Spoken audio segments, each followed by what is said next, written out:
ಪ್ರಿಯ ವೀಕ್ಷಕರೇ, ಎಲ್ಲರಿಗೂ KP excellent ಕ್ಲಾಸಸ್ಗೆ ಸ್ವಾಗತ.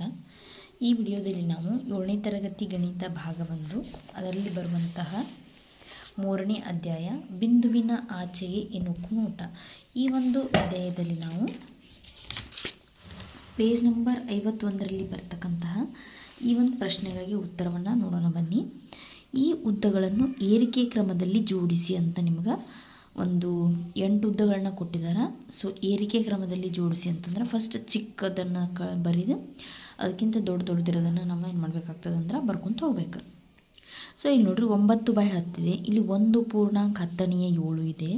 ಸೊ ಇಲ್ಲಿ 10⁻130 ಈ ರೀತಿ ಐತಿ. ಸೊ ನಾವು ಏನು ಮಾಡ್ಬೋದು ಅಂತಂದರೆ ಇದನ್ನು ಎಲ್ಲನೂ ಒಂದೇ ರೀತಿಯೊಳಗೆ ಇಲ್ಲಿ ಏನಿದೆ ಮಿಶ್ರ ಭಿನ್ನರಾಶಿ ಇದೆ.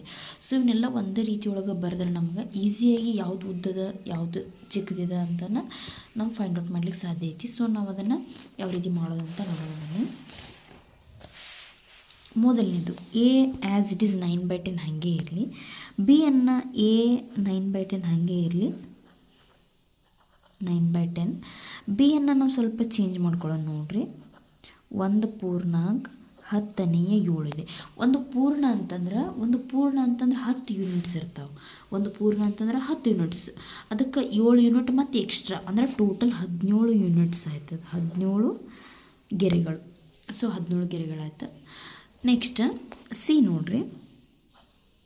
ಸಿ ಏನಿದೆ 130/10 ಇದೆ. ಸೊ ಇದು ಪೂರ್ಣ ಇದೆ ಹಾಗೆ ಇರಲಿ, ಪೂರ್ಣಾಂಕ ಯಾವುದೂ ಇಲ್ಲ ಇಲ್ಲಿ, ಹಾಗೆ ಇರಲಿ. ಇನ್ನು ಸಿ ಆದಮೇಲೆ ಡಿ ನೋಡ್ರಿ. 13.10⁻1 ಇದೆ. ಸೊ 13 ಪೂರ್ಣಾಂಕ ಅಂದ್ರೆ 13 ಕಂಪ್ಲೀಟ್ ಯೂನಿಟ್ಸ್ ಅಂತ. ಒಂದು ಯೂನಿಟಲ್ಲಿ 10 ಗೆರೆಗಳಿದ್ರೆ 13 ಯೂನಿಟಲ್ಲಿ ಎಷ್ಟಿರ್ತವೆ 130 ಗೆರೆ ಆಗ್ತಾವೆ. ಅದಕ್ಕೆ ಇಲ್ಲಿ ಒಂದು ಗೆರೆ ಒನ್ನ ಸೇರಿಸಿದ್ರೆ ಮೇಲೆ ಒಂದು ಗೆರೆ ಇದೆ, 10ರಲ್ಲಿ ಒಂದು ಗೆರೆ ಇದೆ. ಸೊ 131/10 ಆಯ್ತು ರೀ. ಇದು ಡಿ ಆಯಿತು. ಇನ್ನು ಈ ನೋಡ್ರಿ, ಈ ಏನಿದೆ 10.10⁻5.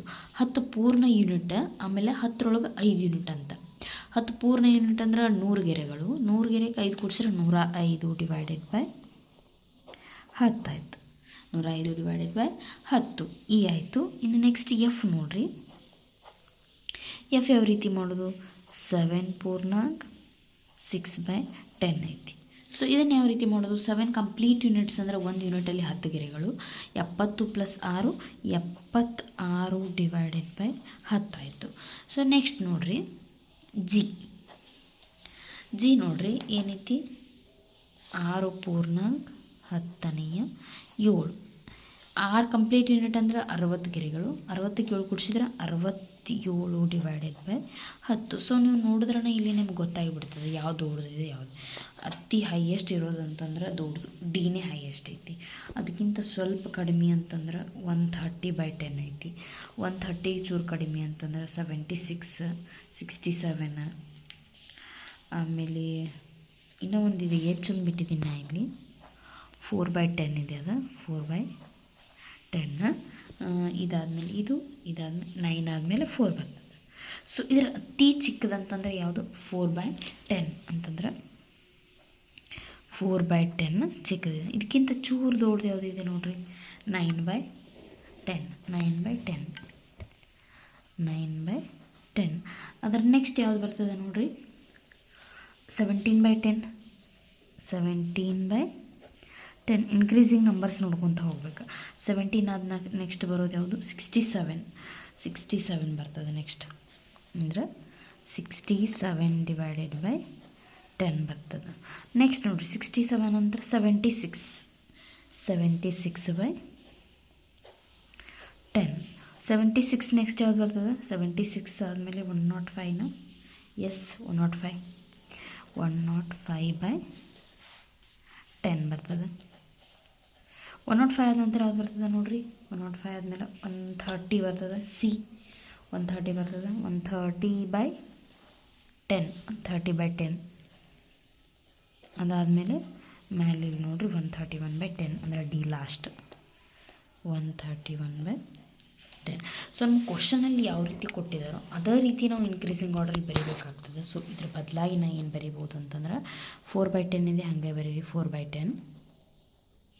9/10 ಹಾಗೆ ಇದೆ ಹಾಗೆ ಬರೀರಿ. 17/10 ಏನಿತ್ತಂದ್ರೆ 1 ಪೂರ್ಣಾಂಕ 10⁻7 ಇತ್ತು. ಅದನ್ನ ಹಾಗೆ ಬರೀರಿ, 1 ಪೂರ್ಣಾಂಕ 10⁻7 ಅಂತಲೇ ಬರಿಬೇಕು. ನೆಕ್ಸ್ಟ್ 67/10 ಎಲ್ಲಿದೆ ನೋಡಿರಿ, 67/10 ಅಂದರೆ 6 ಪೂರ್ಣಾಂಕ 10⁻7 ಇತ್ತು. ಅದನ್ನ ಬರೀರಿ, 6 ಪೂರ್ಣಾಂಕ 10⁻7 ಹಾಗೆ ಬರೀರಿ. ನೆಕ್ಸ್ಟ್ ಏನಿದೆ 76/10 ಇದೆ. 76/10 ಅಂದರೆ 7 ಪೂರ್ಣಾಂಕ 10⁻6, 7 ಪೂರ್ಣಾಂಕ 10⁻6. ನೆಕ್ಸ್ಟ್ 105/10, 105/10 ಅಂದರೆ 10 ಪೂರ್ಣಾಂಕ 10⁻5, 10 ಪೂರ್ಣಾಂಕ 10⁻5. ನೆಕ್ಸ್ಟ್ 105 ಆಯ್ತರೆ 130/10, 130/10 ಇಲ್ಲಿತ್ತದ ಹಾಗೆ ಐತೆ, ಹಾಗೆ ಬರೀರಿ, 130/10 ಹಾಗೆ ಐತದ. ನೆಕ್ಸ್ಟ್ 131/10 ಯಾವ ರೀತಿ ಐತೆ ನೋಡ್ರಿ, ಇಲ್ಲಿ 13 ಪೂರ್ಣಾಂಕ 10⁻1, 13 ಪೂರ್ಣಾಂಕ 10⁻1. ಸೊ ನೋಡ್ರಿ ಇಲ್ಲಿ ಎಷ್ಟಿದಾವೆ, 1 2 3 4 5 6 7 8 ಇದಾವೆಲ್ಲ ನೋಡಿ ಕನ್ಫರ್ಮ್ ಮಾಡ್ಕೊರಿ. 1 2 3 4 5 6 7 8. ಸೊ ಅರ್ಥ ಆಗಿದೆ ಅನ್ಕೋತೀನಿ.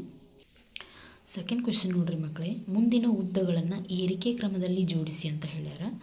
ಸೊ 4 ಪೂರ್ಣಾಂಕ 10⁻1, 10⁻4, 10⁻41, 41 ಪೂರ್ಣಾಂಕ 10⁻1 ಅಂತ ಕೊಟ್ಟಿದ್ದಾರೆ. ನೋಡ್ರಿ ನಮಗೆ 4 ಸಂಖ್ಯೆಗಳನ್ನ ಒಂದೇ ರೀತಿಯಲ್ಲಿ ಬರ್ಕೊಳ್ಳೋಣ. ನೋಡ್ರಿ ಮೊದಲನೇದೇನಿದೆ 4 ಪೂರ್ಣಾಂಕ 10⁻1 ಇದೆ. ಸೊ ಇದನ್ನು ನಾವು ಯಾವ ರೀತಿ ಬರ್ಕೋದು, 4 × 41, 41 ಡಿವೈಡೆಡ್ ಬೈ 10 ಆಯ್ತು. ನೆಕ್ಸ್ಟ್ ಇದು 4 ಡಿವೈಡೆಡ್ ಬೈ 10 ಹಾಗೆ ಇದೆ, ಹಾಗೆ ಬರಿತೀನಿ. ಸೊ 41/10 ಅದು ಸೇಮ್ ಇದೆ, ಇದನ್ನು ಬರ್ಕೋರಿ. ನೆಕ್ಸ್ಟ್ 41 ಪೂರ್ಣಾಂಕ 10⁻1 ಅಂದರೆ 41 ಕಂಪ್ಲೀಟ್ ಯೂನಿಟ್ಸ್ ಅಂದರೆ ಅದರೊಳಗೆ 10 ಭಾಗಗಳಿರ್ತಾವೆ. 41 10 410ಕ್ಕೆ ಒಂದು ಕೂಡಿಸಿದ್ರೆ 410ಕ್ಕೆ ಒಂದು ಕೂಡಿಸಿದ್ರೆ 411 ಡಿವೈಡೆಡ್ ಬೈ ಎಷ್ಟಿದೆ 10 ಬರ್ತದೆ. ಸೊ ನಿಮಗೆ ನೋಡಿದ್ರೆ ಗೊತ್ತಾಗ್ತದೆ, ಇಲ್ಲಿ 4 ಐತಿ, ಇಲ್ಲಿ ಫಸ್ಟ್ನೇದು ಎಷ್ಟೈತಿ 41 ಐತಿ, ಆಮೇಲೆ 4, ಆಮೇಲೆ 41, ಆಮೇಲೆ 411. ಅತ್ಯಂತ ಚಿಕ್ಕದಂತಂದ್ರೆ ಇದು 4/10, 4 ಡಿವೈಡೆಡ್ ಬೈ 10 ಇದು ಅತ್ಯಂತ ಚಿಕ್ಕ ಬೆಲೆಯಾಗಿದೆ ಉದ್ದ. 4ಕ್ಕಿಂತ ದೊಡ್ಡದಂದ್ರೆ 41 ಅಂದರೆ ಇದೆಷ್ಟು ಬಂದಿದೆ 41 ಡಿವೈಡೆಡ್ ಬೈ 10 ಐತಿ. ಸೊ ಅದನ್ನು ಡೈರೆಕ್ಟಾಗಿ 4 ಪೂರ್ಣಾಂಕ 10⁻1 ಅಂತ ಬರಿತೇನೆ. ಇದು 41/10 ಐತಿ, ಇದು 41/10 ಐತಿ. ಇವೆರಡು ಸಮ ಬೆಲೆಗಳನ್ನು ಹೊಂದ್ಯಾವ. ಅದಕ್ಕೆ ನಾನು ಇಲ್ಲಿ ಸಮಚಿಹ್ನೆ ಹಾಕಿ 41 ಡಿವೈಡೆಡ್ ಬೈ 10 ಬರಿತೀನಿ. ಯಾಕಂದರೆ ಇದ್ರ ಬೆಲೆನೂ ನನಗೆ 41/10 ಬಂದಿದೆ, ಇದ್ರ ಬೆಲೆನೂ ನನಗೆ 41/10 ಇದೆ. ಸೊ ಎರಡು ಸೇಮ್ ಇರೋದ್ರಿಂದ ನಡಕ್ಕೆ ಸಮಚಿಹ್ನೆಯನ್ನು ಹಾಕ್ತೀನಿ. ಇನ್ನು ಇದಕ್ಕಿಂತ ದೊಡ್ಡದು ಯಾವುದಪ್ಪ ಅಂತಂದರೆ ಇದು 41 ಪೂರ್ಣಾಂಕ 10⁻1 ಅಂದರೆ 411/10 ಆಗ್ತದೆ ಇದರ ಬೆಲೆ. ಸೊ ಇದನ್ನು ಯಾವ ರೀತಿ ಬರಿತೀನಿ ಅಂತಂದ್ರೆ ನಾನು 41 ಪೂರ್ಣಾಂಕ 10⁻1 ಅಂತ ಬರಿತೀನಿ.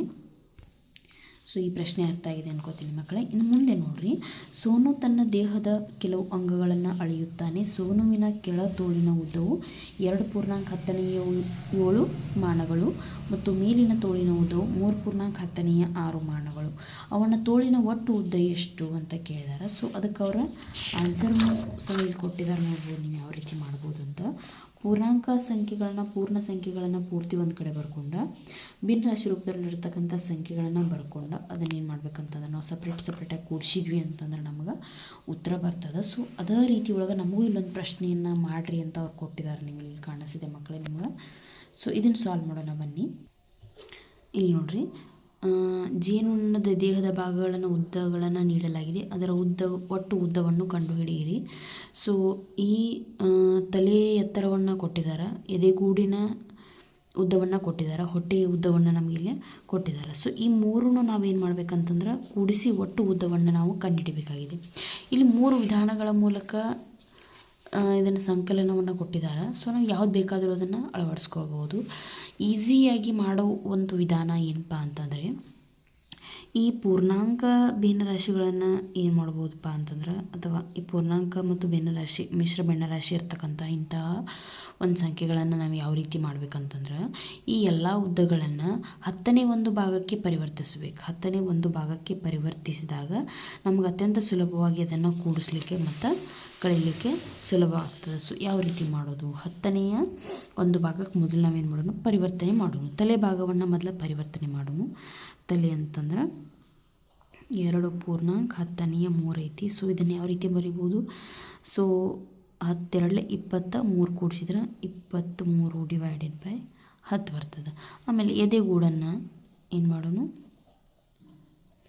ಪರಿವರ್ತನೆ ಮಾಡೋಣ ಅಂತಂದ್ರೆ 5 ಪೂರ್ಣಾಂಕ 4 10. 5 ಪೂರ್ಣಾಂಕ 10 ಇಲ್ಲಿ 50, 54 54 ಡಿವೈಡೆಡ್ ಬೈ 10 ಮಾನಗಳು ಅಂತ ಬರೀರಿ. ನೆಕ್ಸ್ಟ್ ಎದೆಗೂಡು ಆದಮೇಲೆ ಹೊಟ್ಟೆ, ಅದನ್ನು ಏನು ಮಾಡೋಣ ಅಂತಂದ್ರೆ ನಾವು 10ನೇ ಒಂದು ಭಾಗಕ್ಕೆ ಪರಿವರ್ತನೆ ಮಾಡೋಣ. 7 ಪೂರ್ಣಾಂಕ 10ನೇ 5 ಐತಿ, 7 10 70 75 75 ಡಿವೈಡೆಡ್ ಬೈ 10 ಮಾನಗಳು. ನಮಗೇನು ಕೇಳಿದಾರೆ ಅವರ, ಒಟ್ಟು ಉದ್ದ ಕಂಡು ಹಿಡಿಯಿರಿ ಅಂತ ಹೇಳಿದಾರೆ. ಒಟ್ಟು ಉದ್ದ ಅಂತಂದ್ರೆ ಈ ಮೂರನ್ನು ನಾವೇನು ಮಾಡಬೇಕಾಗ್ತದೆ, ಕೂಡಿಸ್ಬೇಕಾಗ್ತದೆ. 23 divided by 10 plus 54 divided by 10 plus 75 divided by 10. ಇದು ಮೊತ್ತ ಎಷ್ಟು ಬರ್ತದಪ್ಪ ಅಂತಂದ್ರೆ ಛೇದ ಅಷ್ಟೇ ಇರ್ತದೆ. ಇದು ಅಂಶವನ್ನು ನಾವು ಕೂಡಿಸಿದಾಗ ನಮ್ಗೆ 152 ಡಿವೈಡೆಡ್ ಬೈ 10. ಸೊ ಉತ್ತರವನ್ನು ಅವ್ರು ಈ ರೀತಿ ಮಿಶ್ರ ಭಿನ್ನರಾಶಿ ರೂಪದಲ್ಲಿ ಕೊಟ್ಟಿರೋದ್ರಿಂದ ಸೊ ನಾವು ಅದೇ ರೀತಿ ಇದನ್ನು ಬರೆಯಲಿಕ್ಕೆ ಪ್ರಯತ್ನ ಮಾಡೋಣ. ಎಷ್ಟು ಅಂತಂದ್ರೆ 10 15 150 ಮೇಲೆ ಎಷ್ಟು ಉಳಿತ್ರಿ, 2 ಉಳಿತು. ಮಾನಗಳು ಅಂತ ಬರೆದ್ಬಿಡ್ರಿ, ಮಾನಗಳು. ಸೊ ಇದನ್ನು ಆನ್ಸರ್ನ ಬರೆದಿದ್ದೀನಿ, ನೋಟ್ ಮಾಡಿಕೊಡ್ರಿ. Thank you.